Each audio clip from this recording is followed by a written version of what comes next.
I was at the rec center that morning just doing my normal workout. Did my cardio and my weights. I sat down in the lobby upstairs and started playing baseball on my phone or something, and I must have lost consciousness because that's the last thing I remember of that part of the day. What is your address?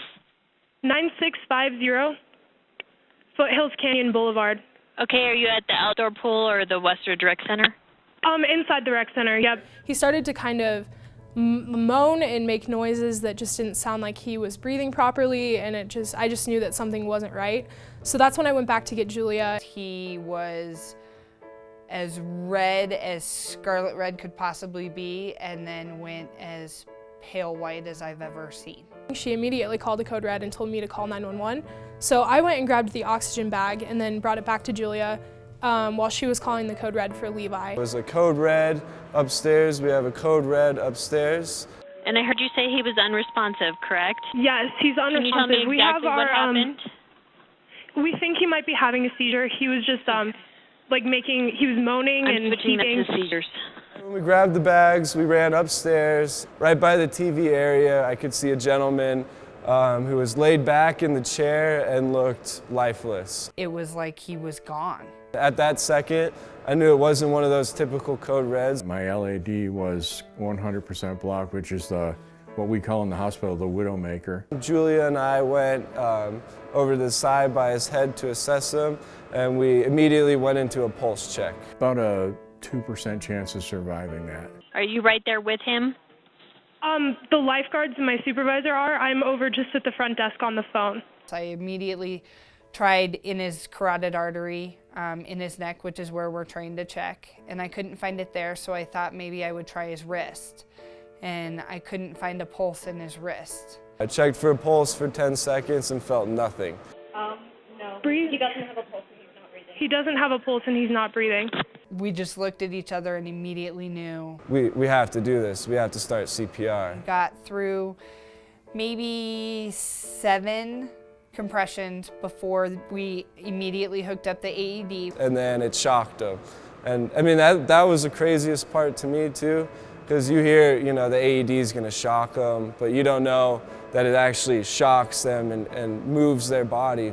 The first shock was administered at 7:43.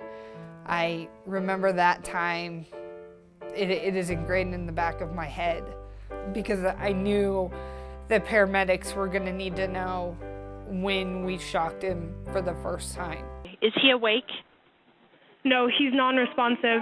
Okay, is he breathing? We have him hooked up to the AED. We have him hooked up to the AED. The new criteria for CPR is very strenuous. You have to do compressions at a very fast rate. I did about 7 cycles of CPR. It was very exhausting. After even doing the first 7 just compressions, it was exhausting. And I can hear that you guys are currently doing CPR, is that correct? Yes, the lifeguards and my supervisor are. Levi and I's compressions were at least keeping the heart in a steady rhythm. So the AED recognized that. So we continued CPR for another 2 minutes. This is crazy. I've never done this before. In all my 8 years here, I've never done this, but I had the confidence to know that I've been training for this one scenario for 8 years. The CPR and one of them notified the ambulance to be on the way, and paramedics were there, and everything just went exactly what we see in the textbook. It was amazing.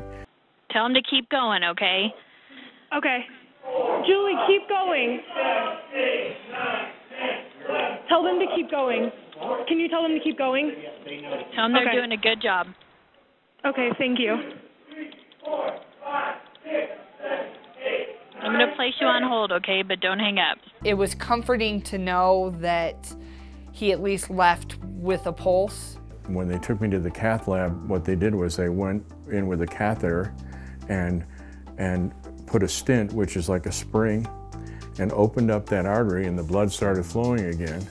And when that happened, then I started breathing. I basically started to be alive again. Nobody had to be told what to do. We counted together, we worked as a team, And, I mean, without that, you know, the outcome probably would have been different. HRCA has provided me with the skills. It's weird for me to say it, but has provided me with the skills to be able to save a life. The training that HRCA provides definitely helped me know what to do in that sort of situation. I feel like it just kind of kicked into gear as soon as I knew what was happening. We just had to do it. We practice this, you know, every day, every month, every year. We train and train and train for these scenarios to happen. It was pretty much a miracle, and it was basically because of the kids at the rec center. And you know, I owe them my life. About a week after the incident, he physically came in and we gave him hugs, and it was amazing. I had the chance to meet his family and just, you know, just being able to give him a big hug. It was really cool to get to see him and his family and just hear from them how much we really had an impact on their life. Wes refers to all of us as his family now, which is unbelievable. Basically cried together and hugged each other, and you know, just had a family reunion basically, and I just thanked them for what they did. This incident is a great example to everyone in the organization. It's not just lifeguards that are provided with the skills to save a life. It's everyone. When you're sitting at the access desk, you're mainly focused on just people coming in, but I think it's really important to just pay attention to everywhere, all of your surroundings. Thank you. My daughter thanks you, my son thanks you, even some of the people that work for me thank you probably. I'm not sure, depends on the day.